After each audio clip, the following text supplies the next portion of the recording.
გამარჯობათ, მე ვარ საბას ურმანი ცეცხლაურის ნომერი პირველი საჯარო სკოლის მეოთხე კლასის მოსწავლე. მე წარმოგიდგენთ ბულინგზე პროექტს. მოდით დავიწყოთ. რა არის ბულინგი? ტერმინი ბულინგი ინგლისური სიტყვა ბულინგ და დაშინებას, ჩაგროვას, დატერორებას ნიშნავს. ეს არის არასასურველი წინასწარ განზრახული განმეორებადი აგრესიული ქცევა, რომელიც მიმართულია სხვათა საზიანოდ, უმეტესად ვლინდება სკოლის ასაკის ბავშვებში. ამიტომაც მას სასკოლო ძალადობის სინონიმად მოიხსენიებენ. ჩვენ ახლა ვისაუბრებთ ბულინგის ტიპებზე. ფიზიკური დარტყმა, ხელის ან წიფლის კურა, სხეულის სხვადასხვა დაზიანება, ვერბალური დამცინავი სახელით მიმართვა, სიტყვიერი შეურაცხყოფა, ფარულის შენიღბული, მოძალადე ჩუმად მოქმედებს, რათა დაამციროს მსხვერპლის საზოგადოების წინაშე. კიბერბულინგი სოციალურ ქსელებში შეურაცხყოფელი ფოტოების ან ვიდეოების განთავსება, უხამსო ჭორების გავრცელება, მოუნა-მოკლე ტექსტური შეტყობინების გაგზავნა. ბულინგი აქტუალური პრობლემაა მთელ მსოფლიოში, ასევე საქართველოში. შედეგად ძალიან ცუდ მდგომარეობას ვიღებთ ხშირ შემთხვევაში.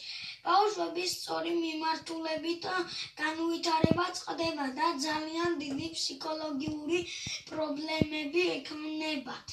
აქვს დაბალი თვითშეფასება და ხშირად სუიციდითაც მთავრდება. ბულერებს ანუ მოძალადეებს უყვართ სხვებზე ბატონობა. ისინი არიან იმპულსურები და ადვილად ბრაზდებიან, არიან აგრესიულები და გამომწვევად იქცევიან. მსხვერპლის მიმართ არ განიცდიან თანაგრძნობას. ძალადობის მსხვერპლი ბავშვები ხშირად ირიან, სპოთავენ, ადვილად ესმებათ ხასიათი, არა ადეკვატურად იქცევიან, ხშირად მარტო არიან სხვა ბავშვებისგან გარიყვნილი. არ უნდათ სკოლაში საგრძნობლად უარესდება აკადემიური მოსწრება. ჩვენ ახლა ვისაუბრებთ ბულინგის გადაჭრის გზებზე. პირველ რიგში თვალი არ უნდა დავხვუჭოთ პრობლემაზე. დახმარება მარტო მსხვერპლ ბავშვს არ სჭირდება, დახმარება მოძალადე ბავშვსაც სჭირდება. რადგან ხშირად თვითონ ასეთი ბავშვია ძალადობის მსხვერპლი, არა სკოლაში, არამედ სახლში. მშობლებს ვეტყოდი, რომ მხარი დაგვიჭირონ, არ გაგვაკრიტიკონ, არ შეგვადონ სხვებს, არ შეგვარცხვინონ საზოგადოებაში და რაც მთავარია, ძალა არ გამოიყენონ, ყოველთვის გქონდეთ ჩვენი იმედი და რწმენა.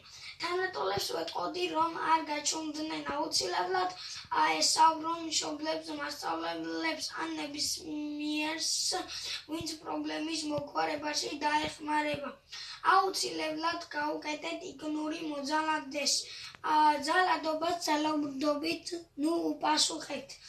შექმნით საკუთარი გუნდი, რომელიც გვერდში დაგიდგება და მხარს დაგიჭერს. საკუთარი თავი წარმოაჩინეთ კარგი კუთხით. ნახვამდის.